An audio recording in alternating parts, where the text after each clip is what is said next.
आज की कथा सुनना कि एकादशी का आपसे आपसे आपके बच्चे पूछेंगे, मम्मी हम भगवान विष्णु का दर्शन करते हैं, हम राम जी का दर्शन करते हैं, हम कृष्ण भगवान का दर्शन करते हैं, हम भवानी माता का दर्शन करते हैं, हम शंकर जी का दर्शन करते हैं, हम सारे देवी देवताओं का दर्शन करते हैं, पर ये एकादशी माता तो कभी नजर ही नहीं आती।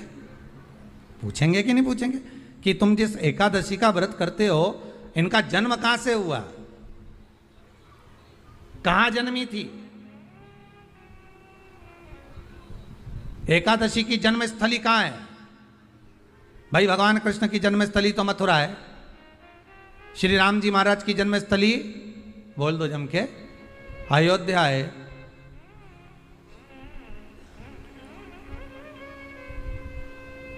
कोई आपसे पूछ ले कि एकादशी की जन्मस्थली कहां है तो आधे लोग तो बाल खुजाने में लग जाएंगे कि एकादशी आखिर पैदा कहां हुई थी, जन्म कहां लिया था, इसका जन्म हुआ कहां था, कहां जन्मी थी ये?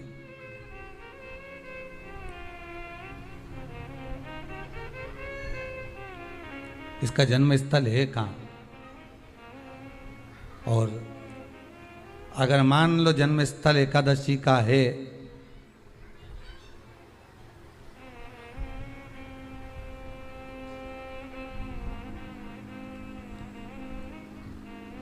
और एकादशी अगर जन्मी है, उसका जन्म हुआ है और दुनिया के लोग इतना व्रत करते हैं, उपवास करते हैं,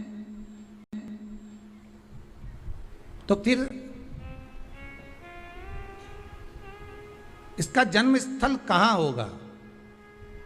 तो कहा इसका जो जन्म स्थल है वो बद्रीनाथ। कहां पर है?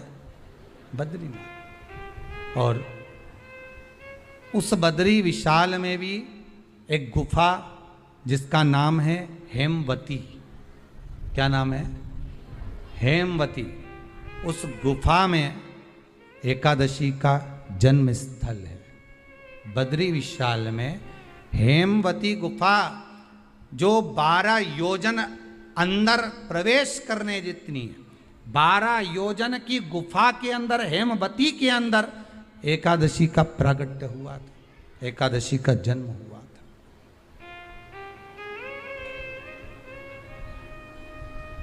अब तो बता सकते हो ना कि कोई पूछे कि राम जी का जन्म अयोध्या में हुआ, भगवान कृष्ण का जन्म मथुरा में हुआ, और कोई पूछ ले आपका जन्म कहाँ हुआ था, अपन कह सकते ना सीहोर में हुआ हमारा। और आपसे कोई पूछे कहाँ हुए तो कहीं इंदौर में हुए कि देवास में हुए कि भोपाल में हुए कि मुंबई में हुए कि पूना में हुए, आपका तो बता दोगे। पर बच्चे आपसे पूछ ले मम्मी तू इतनी एकादशी का व्रत करती है, एकादशी का तू व्रत करती है और सबको करा देती है कि बल्लभ कुल की एकादशी करो, भले बकरी जैसे चरो पर एकादशी करो, और सबको एकादशी कराया, तो कोई पूछ ले कि एकादशी का जन्म कहाँ हुआ था, तो आप कह सकते हो कि बद्री विशाल में, हेमावती में, बद्री विशाल के हेमवती गुफा के अंदर जो 12 योजन की गुफा है, उस गुफा में एकादशी का जन्म हुआ। कब हुआ?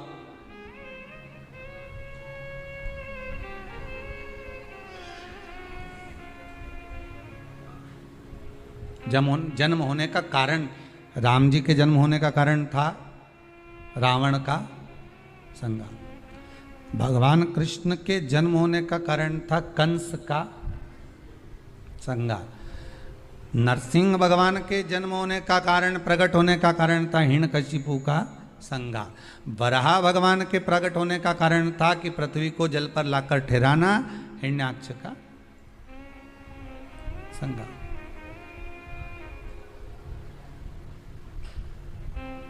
तो फिर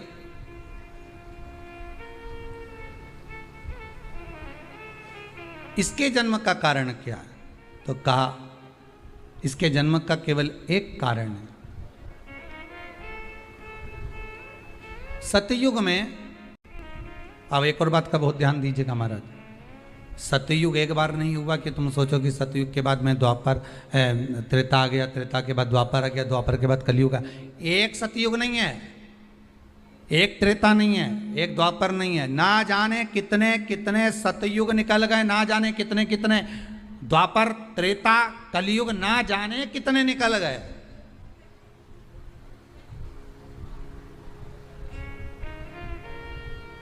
और आप और हम जैसे भी इस पृथ्वी पर ना जाने कितने, अरे जम के तो बोलो, निकल गए। पृथ्वी वहीं की वहीं है, जिस मकान में रहते हो वो मकान भी वहीं की वहीं है। बस कभी कभी एकदम प्लाट हो जाता है, फिर उस पर वापस बन जाता है, फिर क्लीन, फिर बन गया, फिर क्लीन, फिर बन गया। ना जाने कितने कितने कितने कितने जन्म हम ले चुके हैं, और हमारे भी आगे का कितने जन्म होते रहेंगे। जमीन वहीं की वहीं रह जाएगी और अपन चले जाए, बस वो जगह वहीं रह गई। जो पहले परदादाजी की थी दादाजी को मिल गई, दादाजी की थी पिताजी को मिल गई, पिताजी की थी उनके बेटे को मिल गई, उनके बेटे से उनको बेटों को मिल गई। मिलते मिलते मिलते मिलते कब वो जमीन भी बिक गई समय की अवस्था में, फिर दूसरे की हो गई। और हम सोच कर रह गए कि ये हमारा है, हम इसके लिए लड़ाई करें, झगड़ा करें। हम केवल इस जमीन के लिए, जरा सी प्रॉपर्टी के लिए अदालत में खड़े, अपना समय बर्बाद कर दिए, और जो पाना था वो छोड़ दिया।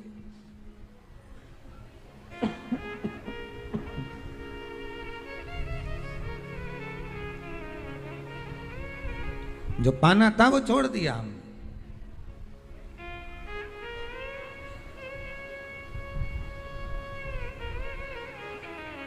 असली रजिस्ट्री तो ये शिव महापुराण की कथा है, जिसमें बैठकर आप 3 घंटा भगवान की भक्ति को जो धारण कर रहे हो, 3 घंटा जो भगवान की कथा को आप श्रवण कर रहे हो, 3 घंटा जो भगवान की भक्ति में आप डूबे हुए हो, 3 घंटा जो भगवत स्मरण में आप लगे हुए हो, बस यही असली रजिस्ट्री है, यही वहाँ काम आने वाली है। इसके सिवाय कुछ काम नहीं आएगा। धन दौलत माल खजाना सब पड़ा की पड़ा रह जाना,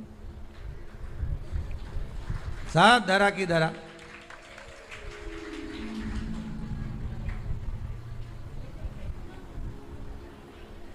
रह गया। वो एक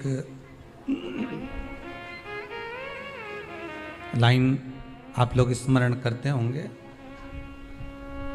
सज धज के जिस दिन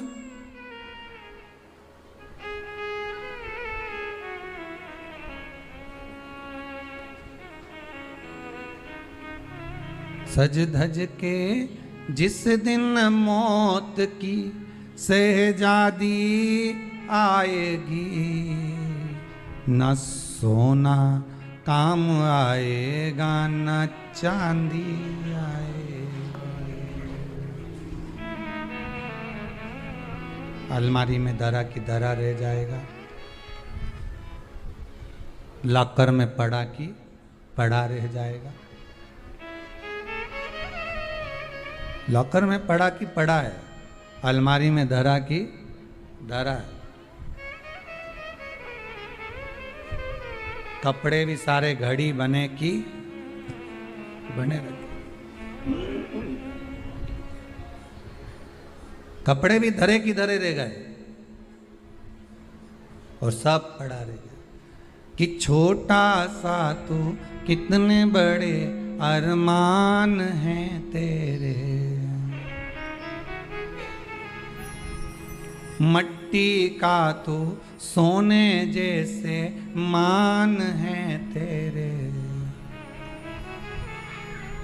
मट्टी की काया एक दिन मट्टी मिल जाएगी, न सोना काम आएगा न चांदी आएगी, न सोना काम आएगा न चांदी आएगी।